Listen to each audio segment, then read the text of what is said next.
G'day, I'm Justin Porter, and today's date is the 14th of May, and I want to apologise for being an arrogant atheist for the video I made the other day in the hospital.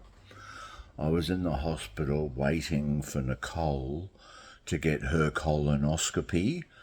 Colonoscopy is when they look for polyps in your colon, your large intestine, because people in their 50s can get polyps, little like warts or whatever they are, and they burn them off because sometimes they can turn into cancer.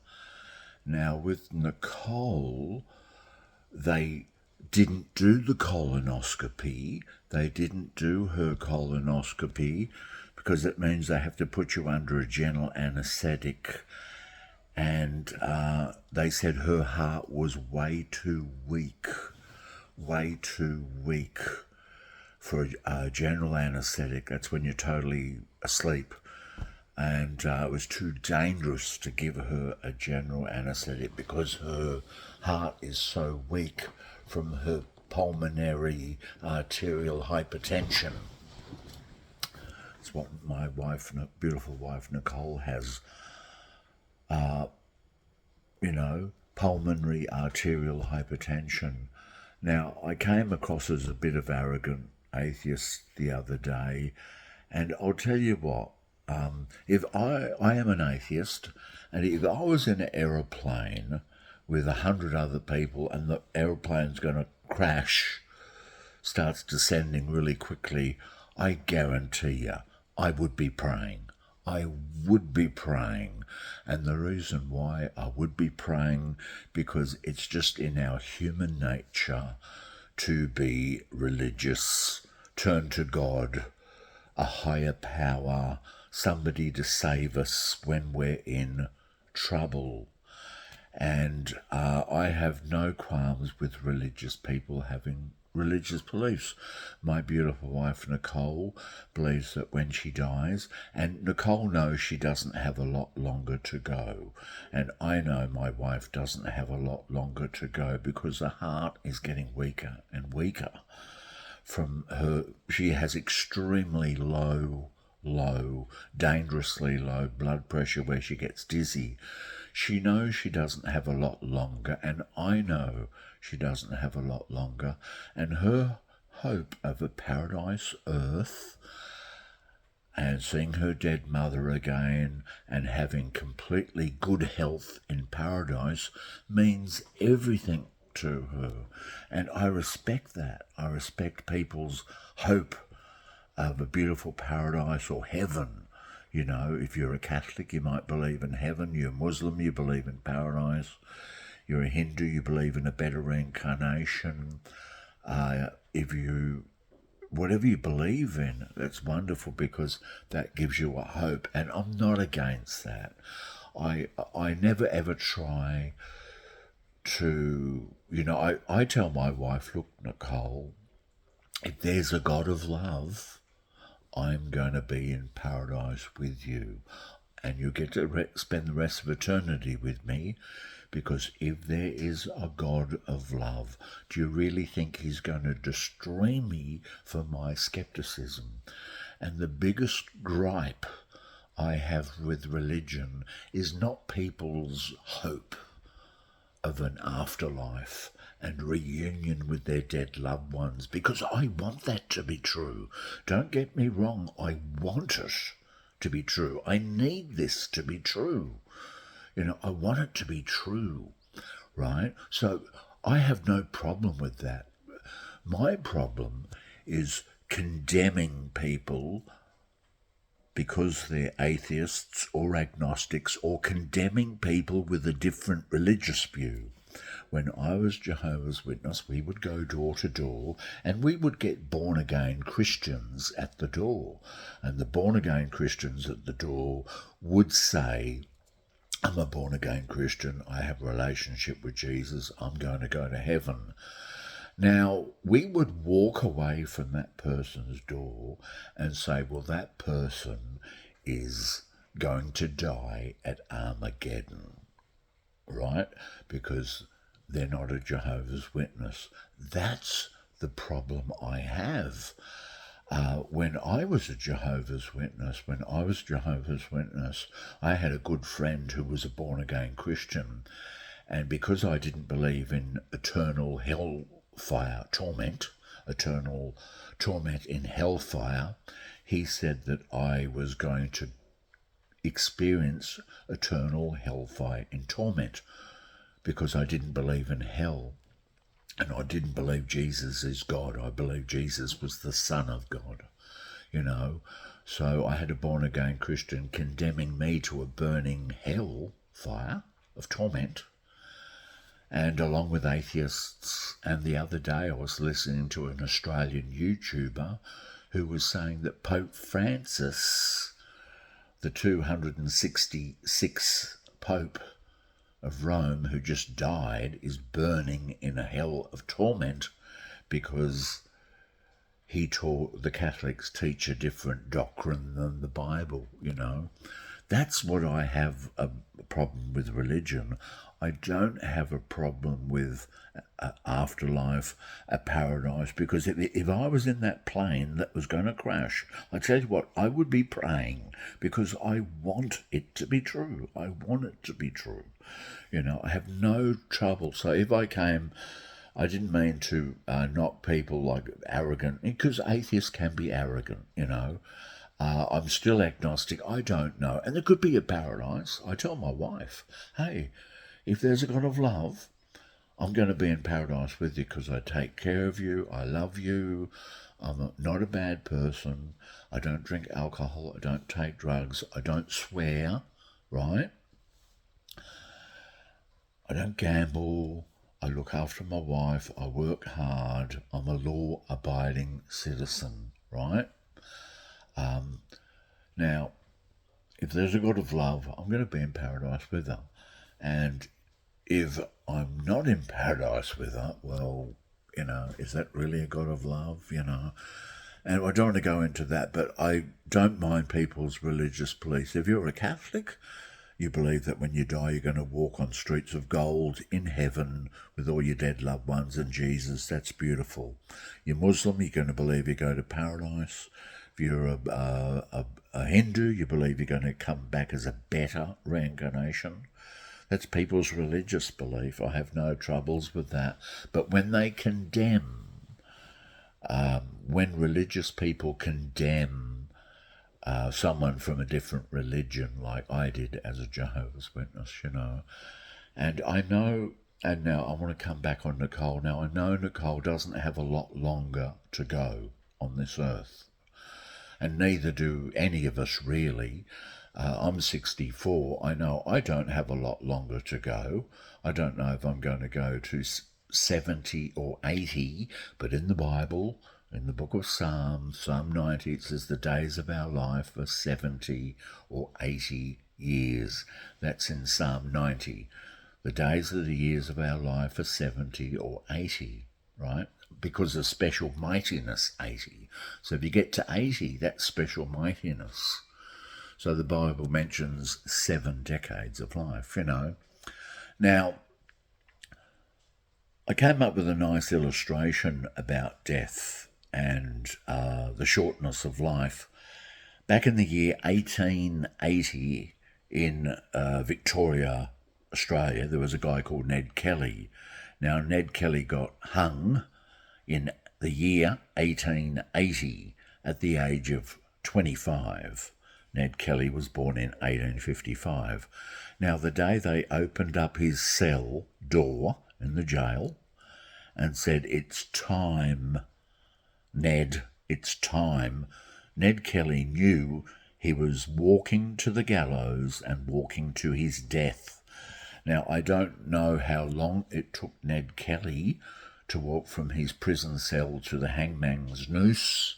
Could have been 5 minutes, could have been 7 minutes, it could have been 15 minutes, it could have been 20 minutes. I don't know how long it took for him to walk to the hangman's noose, the gallows.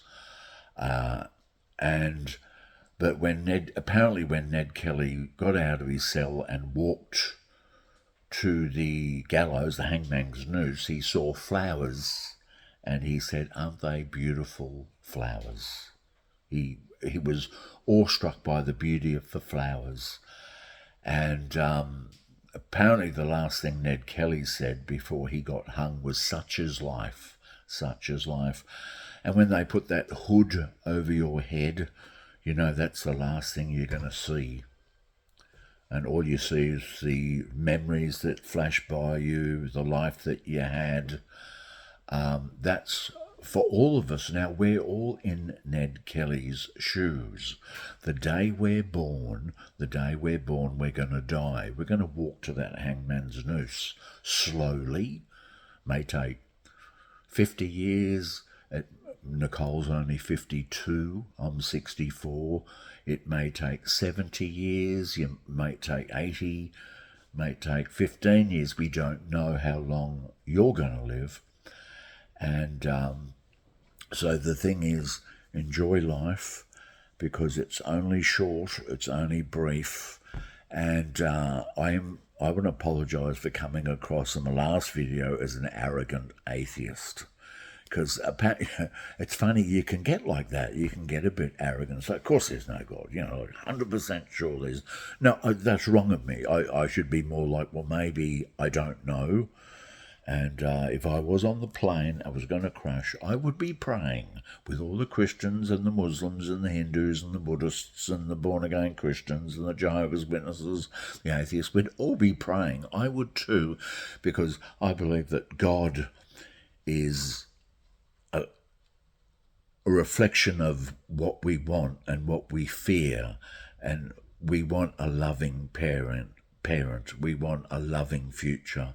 We want to go on. We don't want to come to an end. It's scary, So I did want to apologise, because I realise that people's religious beliefs, that's their coping mechanism, and that's how people get by with life. My beautiful wife Nicole, the thought she's going to have a healthy liver in paradise, a healthy heart in paradise. My beautiful wife is going to be able to jump fences. She's going to sprint down the beach, surf on the waves, have everlasting youth, everlasting health, no more glasses, no more bad teeth, good health, and to be with her dead mother again, because she wants to see her dead mother.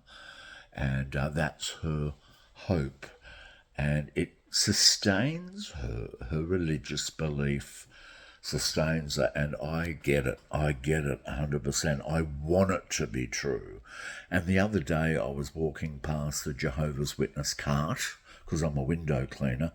I was walking past the Jehovah's Witness cart, and I said hello to the elder and his wife, because I knew this elder, lovely elder. I knew him and his wife, and I said, "G'day." And I said, when I was a Jehovah's Witness, they were the happiest years of my life. And the sister, she said to me, "Doesn't that tell you something, Justin? Doesn't that tell you something, that when you were a Jehovah's Witness, they were the happiest years of your life?" And I said to the sister and her husband, I said, well, a happy delusion. Now I'm faced with cold, hard reality. I'm an atheist. I'm facing cold, hard reality. As an atheist, when I was Jehovah's Witness, I had a happy delusion. And her husband said, "Bye, Justin, go, bye, bye, bye, go." And I left, and I smiled at them, and I thought, well, I don't want them to lose their happy delusion. I don't want religious people, but just stop condemning people of other religious faiths. Stop condemning Catholics, born-again Christians, Hindus, Muslims. Let them believe in their afterlife, but belief in the afterlife comes at a terrible cost, because you say that My version of the afterlife is the real version, and your version of the afterlife is wrong. You have the wrong version of the afterlife. And it's false, and it's of the devil. Your version of the afterlife is of the devil. We have the truth. We have the true version of the afterlife. That's my problem. When some Christians condemn the Pope, say he's going to go to hell, the Catholic Church is going to go to hell, Jehovah's Witnesses are going to go to hell, Muslims are going to go to hell, Hindus are going to go to hell, only born-again Christians are going to go to heaven, those who accept and love Jesus. That's what I'm against. I'm against Jehovah's Witnesses saying only Jehovah's Witnesses will live forever, and only worshippers of Jehovah will survive Armageddon, and all the other Christians will die, along with the atheists and the agnostics and the skeptics. That's my problem. I have no problem with religious people's faith. It's just, unfortunately, they have to condemn me and condemn other people from other religious faiths who also condemn them. So that's all I wanted to say. And yeah, Nicole's heart is very weak. She can't have a general anaesthetic, and the doctors have said that what they're going to do, they're going to maybe look at her colon, and if there is any polyps there, because there probably is, because they just happen, polyps, when you get a certain age, they may put her in, they may do the operation in intensive care unit.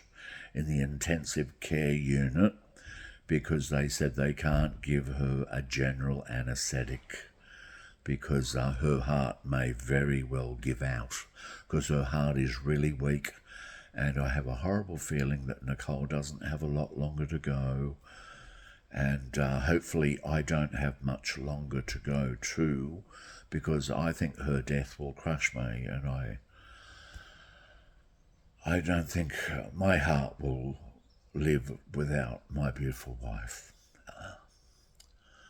Yeah, I don't think my heart will go on much longer either with my wife gone. Because Nicole and I have been married for 27 years, and they've been the happiest 27 years of my life. And they've been real happiness, you know, real happiness. And it's a sad thing about when you get married, they say, until death do you part. That's the reality. And to a young person, old age and death is just a distant rumour. But the reality is that old age and death is not a distant rumour. Because when you're young, old age and death is a distant rumour. No, it's a cold, hard reality that's going to get us all. And I'm not against religious belief that gives hope. Just stop condemning other people from other religious groups. You religious people, stop condemning other religious people. And stop condemning people who have no religion, skeptics and agnostics and atheists. But thanks for listening, and I'll keep you posted. And Nikki's got to see the doctor again on May 27th. She's going to see her doctor again on May 27th, and what they're going to do for her, I don't know, you know. But thank you and love you, and I want to apologise if my last video I came across as a arrogant atheist, but it's kind of just the way I am, sorry.